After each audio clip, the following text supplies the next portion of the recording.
Welcome to another CEO Wisdom Pod. We have Brian Bogert with us. He's a husband and father before anything else. He's also the owner and president of the Brian Bogert companies. He's done a bunch of things, really impressive dude. So eager to get straight up into it today. This podcast is brought to you by podpire.com. Before we make a move here, Podpire is my podcasting agency. If you want to start, scale, be invited to podcasts like this one, or find a sponsor. In my opinion, and in many knowledgeable folks' opinion, starting a pod can be one of the best moves you can make from a growth perspective. If you want to meet new people from scratch that you never have met before, if you want to grow an audience, a community, if you want to get leads and even clients, podcast can help you do that. And I've got a scalable way to do it. It won't cost much. Plus, it will bring you a bunch of leads. ROI is a definite occurrence before 90 days in our program. So podpire.com if you need help with that. Brian, welcome to the pod. Can you tell us a bit more about yourself and Brian Bogert Companies? Yeah, I mean, I'll just kind of reinforce too. I mean, Acast just released a study yesterday that said that podcasts are really some of the most podcasters are some of the most trusted people in media. And with declining faith in traditional media across the globe and the rise in podcast listeners, there's a really, really big trend heading in that direction. So I just really want to double down on what you just said and supported. It's an area that I believe there's a huge opportunity still ahead of us, and I think that it's only just getting started. So at a high level, you said it best. I'm a husband and father first. That's genuinely what I look at through everything. It's the only thing binary in my world, which means if my wife and my kids are not good, everything else stops. Now, I say that very clearly today, but I've said that for 20 years. It's just that my actions weren't always congruent to that. They very much are now. But I'm a student of human behavior. I'm a student of human connection, and I've been studying human performance for 20 to 25 years. Built and scaled a risk management employee benefits consulting firm to over 15 million with a couple of partners, and I exited that in 2020, right before COVID hit, which really ultimately was a blessing in lots of ways, both for that business and for where I was headed. But I'm the developer and creator of the Waste to Wealth method, and it's 5 pillars. We may hit on some of them today that are guaranteed for any individual or organization to identify and remove the waste they didn't even know existed within themselves or within their walls, and then or they could transform those into wealth generating activities that will connect and convert in the growth of their life and their business. At a high level, I think it's important to understand, and I won't go deep on this, but I'm a practitioner of pain and really understand what the trash from my past really has done to shape me. When I was 7, I was run over by a truck and my left arm was severed from my body. It was reattached. I had 24 surgeries. And I'm sure we'll unpack portions of that, but it obviously had a big impact in my life. Used to think it was my transformation story. The truth is, it was just the story and the situation that created the most trash from my past that I pushed through and pushed down, causing me to react and create damage in my life in ways I never saw for years. How did you survive that in the first place? Well, my mom and my brother were right there, and that was a huge part of it. But truthfully, my mom, as incredible as she is, isn't the one who saved my life. She's the one who saved my life over the years of recovery. There was a nurse that walked out of the store right when this took place. And I've said for years that I'm forever indebted to this woman because she saw the literal life and limb scenario that took place right in front of her. And she rushed immediately into action. She stopped the bleeding on the main wound and saved my life. And she instructed some innocent bystanders to run inside, grab a cooler, and fill it with ice to get my detached arm on it within minutes. So had she not done one or both of those things, my friend, I either wouldn't be here with you today or I'd be here today with a cleaned up stump. Like that's just the reality. And that story became even more powerful when I met her last August on the 30th anniversary of the accident for the first time. I'd never met her before, right? Other than the day when she was treating me. And I learned that she had a friend there that day who was also a nurse, who also had all the same sets of skills, who chose to turn her head and go on with her way. And I want to be really clear. I've got no negative energy, no negative emotion, no malintent, nothing against this individual. Well within her right to do so. But why do I bring this to attention? Because it impresses upon the point of the ripple effect of a singular choice in impacting, saving, and helping other people's lives to the tune of hundreds of thousands in a singular moment, right? And it's well within the right for that one individual to have turned on and turned away. But at the same time, when I asked this woman why she chose to go into action, she said, I never even thought about it. I just acted. And so, I know I've got a really unique story, but what I will also tell you is in 31 years of telling it, what I've learned is that every single one of you has a unique story. What's important is that regardless of the extremities of our stories, we learn to pause and become aware of the lessons we can extract from our stories so we can become intentional in how do we apply those in our lives moving forward. And we all have the ability to do that. We also all have the ability to tap into the collective wisdom of other people's stories to shorten our own curve to learning. So that's what I'm here to do today, is hopefully just share some life lessons and learnings that can help your audience get to the next level. That's humanity at its best, because we hear the news nowadays, people left and right really separated, terrorist attacks, and that's like a side of humanity I want to see more. People saving lives, people having huge impacts in one another's lives, helping each other, loving one another. And yeah, it's just instinctual. That's what we have in us, humanity. But I feel that nowadays people are forgetting more and more what humanity is about. What are you seeing nowadays in the news, in society, and in humans that is challenging for our future as a humanity? Yeah. Well, I think what you just hit on is absolutely real. And I have this concept, and I'll unpack it a little bit, that suggests that the second you protect yourself, you guarantee that you're going to disconnect yourself.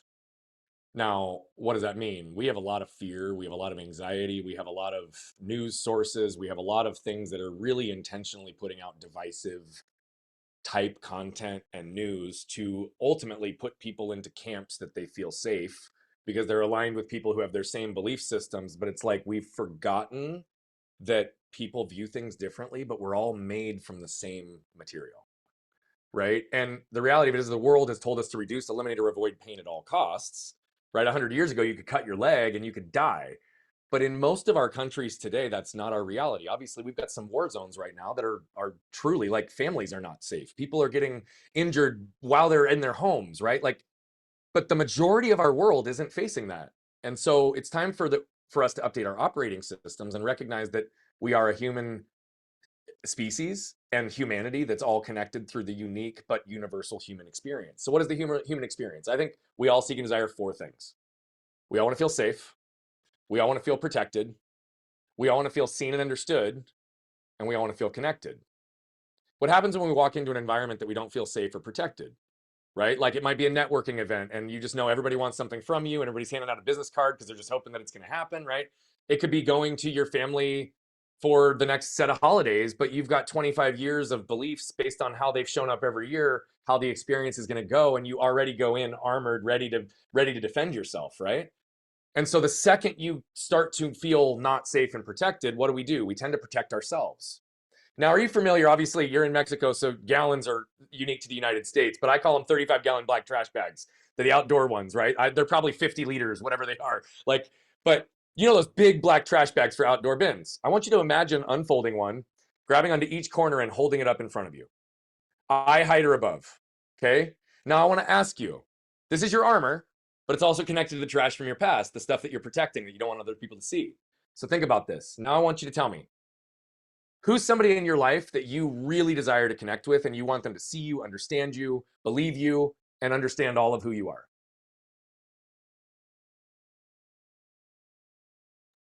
Are you asking me, or? I'm asking you. Yeah, I'm actually asking you. It's a very good question. Actually, I don't know, because I've seen everyone that I want and everyone I don't want to see. They're out of my life, and So, so, so, I so play forgave play them game with me for also. the sake of the example, then, right? Like, who's somebody that you care about seeing who you are to the core? Is it a mother? Is it a My spouse? Is it brother, friends? my Your mother? brother, yeah, Your brother? Alex. Okay. Okay. So let's just assume that Alex is here. Now you still have that armor held up in front of your eyes. Yeah. Okay.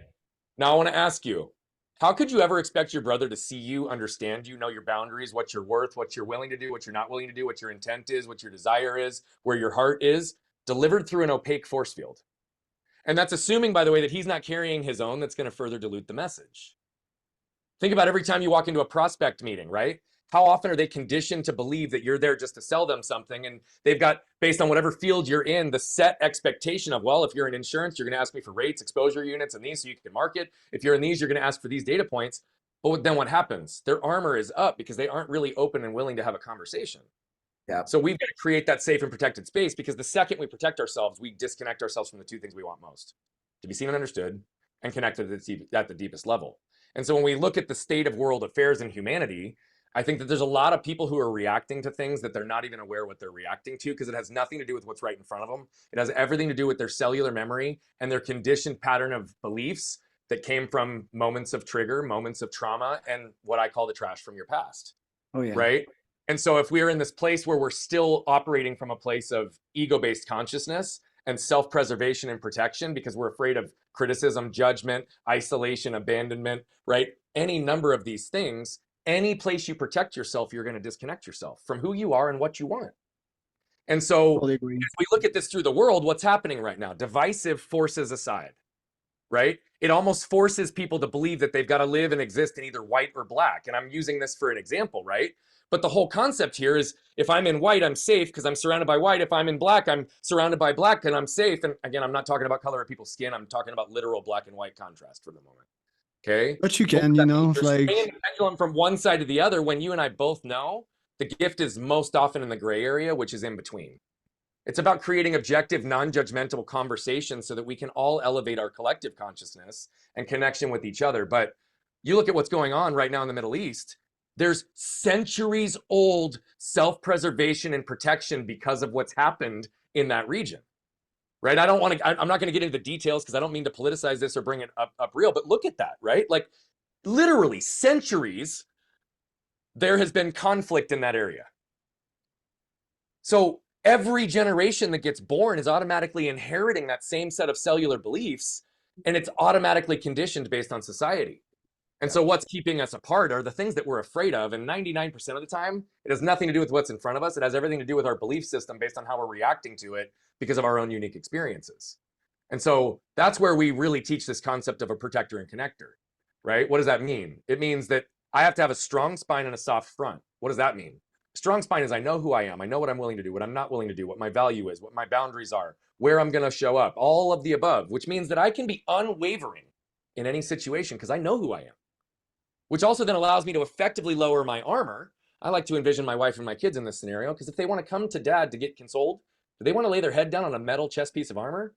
No, they want flesh. They want open. They want the energy that dad can give. So a protector and connector is someone who knows how to lower their armor in any given moment and wrap a layer of protection around the environments they're in to ensure that everyone is safe, everyone is protected, everyone is seen and understood, and everyone is connected.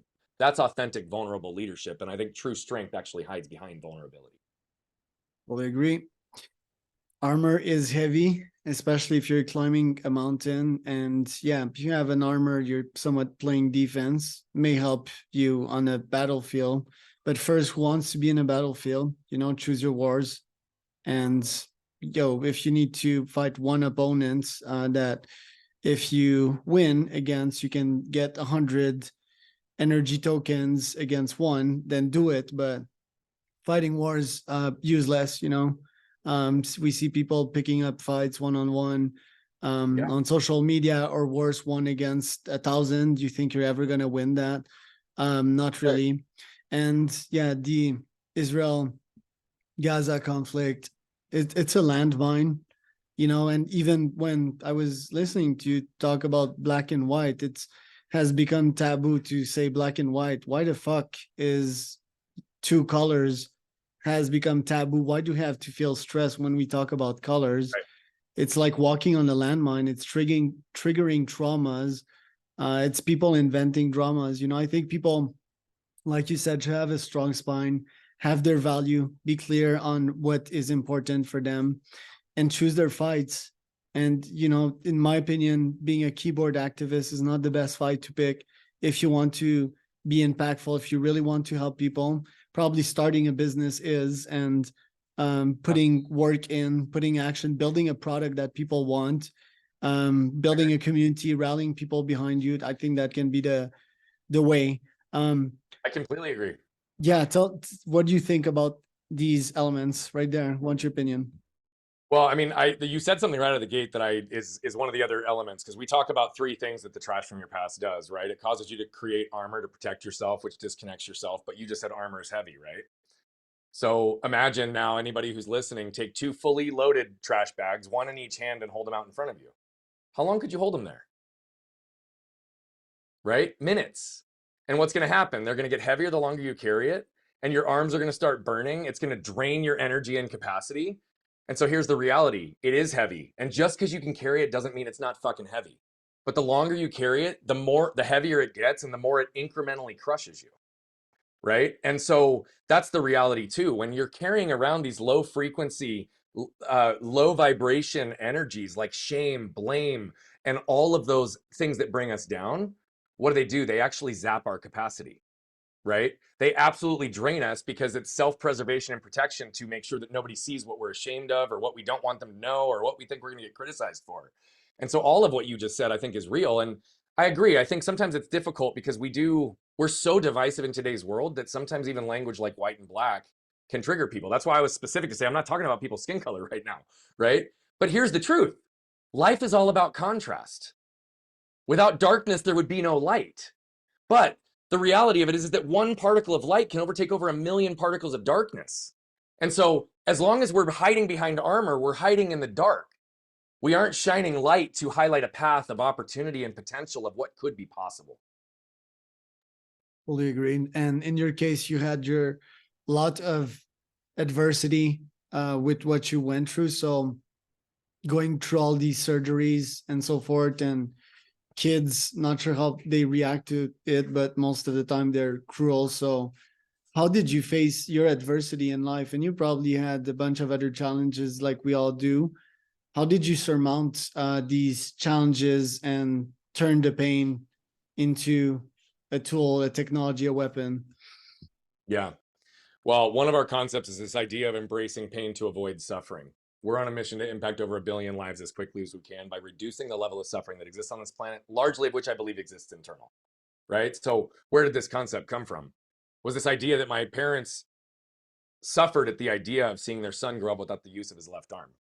So they literally willed themselves day in and day out to do what was necessary, to do what was tough, to ultimately embrace the pains required to strengthen and heal me. So I was being guided through the process and had a lot of support. Now, this concept, I'm not going to go deep on this because I'm going to answer your question more broadly. But to understand this for people, we can embrace the pain of hitting the gym for 30 minutes a day to avoid the suffering of aches and pains of a sedentary lifestyle. We can embrace the pain of a difficult conversation with a loved one or spouse to avoid the suffering of being stuck in a loveless marriage or, frankly, wanting a divorce and not having a way out.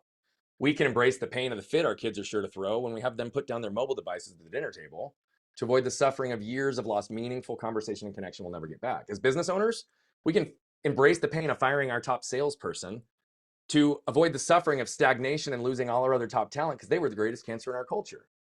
So I had to understand, how do I apply this in every area of my life? And I've established it as a habit because it's really important when we start looking at our lives. It's not just hopes, dreams, and desires. That's one bookend. But people are typically more motivated by pain than they are by pleasure, right? They're more motivated to avoid pain than they are to align with pleasure. So until we acknowledge the suffering we wish to avoid in our lives, we're only chasing half of what we really want. So I had to learn how to move through that. But here's what happened when I came out of the hospital. Okay. To your point, kids can be mean. I got bullied a lot in school. I didn't worry as much about that. But what I struggled more with was, inevitably, I had a teddy bear in between my arm. I was 7 years old. I was cute. I was loud. I was not shy. And so everybody would come up to me and they'd be like, "Hey, what happened to you?" And they were expecting me to say, "Man, I was racing my brother down the street on our bikes and we crashed and broke my arm, right? Or I flew off the jump." That's what they were expecting, a normal 7-year-old story. And what would I do? I'd look them deadpan in the eye and I'd say I was run over by a truck and my left arm was torn off. Now I got really used to seeing jaws hit the ground. And then when they would pull that back up, they would pause and they would turn. And they'd look to my parents for validation, which told me they didn't believe me. I'm literally living and existing in my body, all bandaged up, telling them what happened to me, and they don't believe the story I just said to them because this 7-year-old has such an audacious imagination. And my parents would be like, "No, no, no, that's what happened." Right? But how many people have felt like their own reality, their own truth wasn't being seen and accepted right in front of them? Right? And that All the immediately time. causes us to what? Want to armor and protect ourselves. The other thing that these same people would do is they would start to view me through their lens of what they'd be capable of in my situation, immediately limiting me. Right? Wow. And I remember at 7, though I didn't have the words for this back then, I remember saying fuck that energetically and was like, I'm not going to let this shit stop me. So what the world tell me? The world said, "Man, if you got a mindset, if you're mentally tough, you can do anything." So I developed one and I communicated loudly and proudly to the world. Brian's good, Brian's strong, Brian's capable, Brian can do anything himself. Now the narrative the world added to it that I didn't know until years later was, "Oh, and if Brian needs help, he'll ask for it." So fast forward 13 years and I'm crushing life. I'm doing great. I'm surrounded by people. I'm in college. I'm living life. And I re-break my arm in a snowboarding injury and I almost lose it again. I went through 7 surgeons who were afraid to touch me, 10 months with it hanging by my side. And I got into the deepest, darkest depression I've been in as an adult. And I was surrounded by people, but I was completely alone. And I was a little resentful at first. And I was wondering why aren't these people here to help me? I've been showing up and I do all this for them. Like, why aren't they here? And then I had to realize that they just bought into the power of my own narrative, which was Brian's good, Brian's strong, Brian's capable, Brian can do anything himself. And I didn't have the courage in one of the most vulnerable periods in my life to ask for help, right? So I shifted to human connection because that's what I thought I wanted. Vulnerability and authenticity are the glue that I think bonds human connection. And I got really, really good at asking just enough questions and sharing just enough about myself to get people to lower their armor. And then I'd drive a Mack truck through to shift the focus off of me because I could help them. And then I was like, well, I don't know who I am and I don't know who I'm connecting with, but I didn't have a healthy model for chasing who. So I chased what? Because that's what the world told me. What house, Cash, what car, money. what amount of money? And I had it all by 27, right? So I had it all by 27, but it cost me the ultimate price because it cost me who I was. And I had a moment where I woke up and realized that, and I've been unpacking and rebuilding and repairing and changing my life for the last 12 years. I hired my first coach in that time. I started to shift some things, but even at that moment, it was still a few years later before I started to realize that when I shut off physical pain because it exceeded my ability to cope, I also shut off mental pain, emotional pain, and spiritual pain for 20 to 25 years, and I didn't even realize it. Shame was showing up and impacting my business, my relationships. And again, we had a very successful growth trajectory. It was amazing, right? But it was also showing up in my house because it would show up like this. My wife would say something as simple as, hey, honey, what are you going to do with the kids this weekend? But my shame filter would cause me to hear it this way. Hey, honey, you've not done enough to be a good husband and father here recently. So what are you going to do to make up for it this weekend? And then I'd get all defensive. I'd rattle off the 10 things I've done in the last few days to show her I'm a good husband and father. That wasn't even what she was asking, right? So how often is your intent not seen and understood and received? I'm guaranteeing that your actions are not congruent, right? If you're not getting the answers that you want, you're not asking the right questions. If you're not getting the results and the connection that you want, you're not taking the right actions with people. Human connection without emotion isn't really human connection. And so that's when it really started to like shift. And I started to understand, and that's where we started to develop the waste to wealth method, because people always think they're stuck because they have the wrong strategy and tactics. And that's never the reason they're stuck. Strategy and tactics are critically important for leveraging and scaling our lives and our businesses, but it is never that. It is always, and having worked with some of the world's highest performers, it is always the trash from your past that you are either conscious or unconscious to, that's causing the same repeat patterns in your life that you are unable to escape, though you've tried to put it up on a little box in the closet and forget it's there, right? And so if we know that, the last thing I'll say on this, and then I'll pause because I know you'll probably ask something else, is I want everybody to hear this clearly. The trash from your past is not your fault. It becomes your responsibility once you become aware of it, or you start burying others in yours. 100%. Can relate a lot to what you just said. I'm just curious though, how did you found your heart and your values back after getting lost in a sea of money? Time, intention, and hiring lots of help and coaches, exploring multiple different healing modalities, allowing myself to actually start to feel again because I had been so numb and cut off in an intellectual only operation for years. And I believe if we don't feel, we don't heal, right? So I had healed physically, but I was also carrying chronic physical pain with me for almost daily for almost 31 years. I've been pain free now for almost 9 months, right? And here's the reality. It's because over the last 10 years, I've healed mentally, I've healed emotionally, and I've healed spiritually. And I wasn't able to do that in the first period. So a lot of intention, a lot of time, and a lot of effort, because I know what's most important to me, and I've only got one life, so I'm living it to the fullest degree I can. I fully invest in myself to recognize what I can become. And I also believe that I'm the man and the mirror. I'm the man in the example that I cast, and I'm the mirror in the reflection I cast back to my clients in the trash from their past. And it's a matter of just helping people start to bring things into a place of conscious awareness and stand in and be okay that truth is truly the only thing that will set you free. And so for me, it's just been a constant evolution, and it is a constant evolution because there is no final destination, right? After I left my business, I almost got divorced less than a year later because my wife and I sat on our back patio and went on to tell me that things I'd done, ways I'd shown up, the trash from my past had created patterns that caused her to lose who she was. This was less than a year after I executed my buy sell to go help the world lean into who they are. And the one person I care about most, I mean, that was a dagger to the heart, but that's when we started to unpack my anger that was buried so deep it could barely be excavated. And in the following 12 to 18 months, the negative effects of anger only affected our house as a result of me 3 or 4 times. In the last 18, it's not happened at all. And now I say my wife and I have been together for 17 years. We hid from each other behind our own armor for 14. And she's now finally felt emotionally safe with me for 18 months. And I don't believe that there's any coincidence that our business, our life, our family, our health, our wealth, everything are growing towards the trajectory of what we've been truly chasing for the last 15 years for the first time ever. And it's flowing in a way that we aren't restricting it coming into our world. It takes time, people. Be patient and look forward to the sun, because the storm can last quite a while. Brian, thank you for the time you've given us today. Thank you for your wisdom. Where can people find out more about you? If you are on social media, you can go to @BogertBrian. If you want to just check out stuff around our speaking or some general things, go to brianbogert.com. If you want to learn a little bit more about the waste to wealth method and how we're applying this using the power of video and digital marketing to help service-based entrepreneurs step into their power and potential, we run a 3-day virtual event. You can find information at go.brianbogert.com/amplify.